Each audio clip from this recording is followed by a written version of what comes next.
Hi guys, and welcome to Design Fundamentals Understanding the Design Brief. I'm Ben Gribbin, and today we're going to dissect and learn about just exactly what a design brief does and how it affects your work. So our goals for the lesson then are to learn about what a design brief is, then we'll look at how they can help with your work, and then finally we'll consider how, if you need to do, you could write a design brief. We talked a little bit about design briefs before in our lesson on the design process as a whole, but it's a massive subject, so let's really focus in on design briefs. Why are they important first? That's a good starting point. Well, a design brief takes the guesswork out of the design process. It gives you a clear, concise goal to head towards, helps you prove whether your design meets a client's goals, and will make you think more objectively about your work. From the client side, it helps set out what work you'll be carrying out exactly, and what they can expect, and when for example, the final project to be completed. To simplify a brief, we've broken it down into three areas for you. We're going to look at client, design, and audience. So first up, the client. What do clients need to include about themselves? Or what do you need to include about the client if you are writing it? Well, you need to include information about them. If you've been given a design brief, then just to make sure it's fully fleshed out, have a look for things like this. If you're going to be writing it, make sure it's got the following. First off, you want the background of the organisation that you're working for. So things like the foundation, the size, the general operation, location, that sort of stuff. Then consider who you'll be working with. That might be the design manager, marketing manager, or it might be the CEO if it's a smaller company. Just find out who you're working with. Find out what work they actually do. What does the organisation working on in terms of industries, and also think about kind of niche areas that they might work in, especially if the project you're doing is going to be for one of those niche areas. Have a look at overall goals for the company, and then finally find an evaluation or include an evaluation of the business, the products it does, and also their competitors.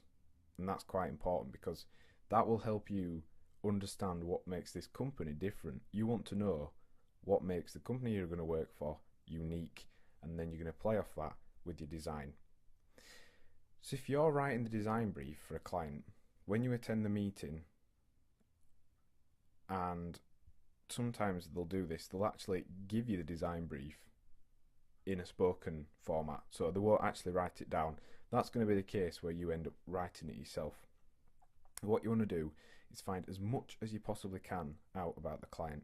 Find out who they are, what they do, what the audience or their customers think about them, who are the competitors, what is the company aiming to do with the project, how does it fit in with their goals of expansion. And then what you want to do is include project specific details in the brief. And if you've been given one, it should have these in somewhere. If not, you need to get it changed by them because it isn't fully complete. You need to have things like pricing, specific pricing that their budget. Sometimes they'll put a ballpark figure in, but at least then you know the kind of budget they have to spend on the project. You're going to want to find out timescale. Now that's going to be important. If it's going to be an urgent project, sometimes you're going to have to physically charge more money. You're going to have to increase your rates because it's a rush project, or you might have a little bit more time, and it'll just help you in general with scheduling your tasks and your other projects and your workflow. So make sure that it's got your schedule or a time scale in there. Billing, you want to find out when the invoices need to be submitted for, when they'll get paid. If you've been working with them to create the design brief, make sure you set out perhaps billing stages. So like after each stage of the design process, you might invoice them for that section, and that's a good way to work because it keeps you having a good cash flow. And then finally, copyright. You want to find out who is going to own the copyright to the design, whose work is it actually going to be when it's finished. Those are just little things, kind of like small print sort of stuff, but you definitely want those to be in the design brief, and you do want to look out for them if you're just reading along to theirs. Now, the design part of the design brief. You need to work along with the client to understand their vision for the design. Now, if they've given you a design brief, hopefully they'll have put this in, and this section is going to be already prepared for you. But if not, ask the questions following to try and get a better understanding of it.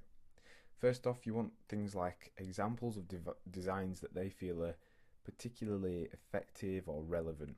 And that is a real help because it gives you an initial visual idea of what they're aiming for, and it means you don't waste time designing something that is basically completely gone down the complete wrong path sort of thing. If you're replacing a design, get the current design. So, for example, if you were redesigning a marketing brochure, then get the old one. And if nothing else at all, it's going to help you see what they don't want, and areas where they want to improve and refine that design. Also, just get them to include designs that they like in general. Doesn't even have to be like the same sort of medium or media as what you're aiming to produce. It could be a TV advert, it could be a flyer. It doesn't have to be the same thing. It could even be motion based. If a client says, "Oh, this advert on TV looks really good and kind of works for us," then use it as inspiration because the principles employed in designer are always going to be the same across whatever medium it is. And then finally, look at physical requirements for the design. So you're going to want to know if it needs to be prepared for the web or for print, if it's going to have to follow a certain standard. Sometimes companies have a corporate branding guideline booklet that they might give you. You want to get hold of that, and that gives you information for how the logo should be displayed, fonts, colours, that sort of stuff. So sometimes that stuff's in there, and if it is, I obviously know what it is. Now, all the above has been given to you by the client to help you understand their goals, helps you get closer to their goals, rather than just making some sort of wild stab in the dark at any old design. And some people say, "Oh, well, they've included all these designs. Should I just copy this design?" And that is not at all what you're aiming to do. Your goal here is to get designs and ideas that they already like, that they already feel suit the project, and then that you can look at elements and style and colours that work. And you want to find out from your client why they like a design, if they've included designs. Now, the next section is audience, and this is the most important section. Absolutely. Because at the end of the day, you can have a design, you can find out absolutely everything about your client, but if you don't know who you're targeting the design for, it's just not going to work. They are the people that need to convert on the goals. They are the people it's being targeted at. So you want to find out about the audience. Now, the client's going to have to tell you this because you don't know which of their customers or what their customers are as a person. So find out who the audience is. Now, if possible, get demographic information. That is a seriously detailed breakdown of their age, gender, income, employment, the location, the things they do when they're not working, and also the business, the sort of work that they do. And that's going to tell you a lot about the people, because different people, different types of people are shaped by the things that they do. And without stereotyping, people can have certain attitudes and thoughts towards things. For example, if you're working with a dentist and the dentist asks you to do some business cards, you're not going to use Comic Sans. You are not going to do friendly, cool little illustrations, cartoony sort of things, because that just doesn't suit a sort of dentist's audience. You that's more of a child's audience. So that's the kind of idea you want. You want to know about the audience, and the clearer that you can get the audience, then the better your design's going to be, the more focused it's going to be towards them. And you want to find out what your client's objectives are for this audience. So do they want to be able to generate more sales? Do they want to increase subscribers to one of their services or a website? Is it simply just to promote the business? Is that all it's going to do? Is it just building PR?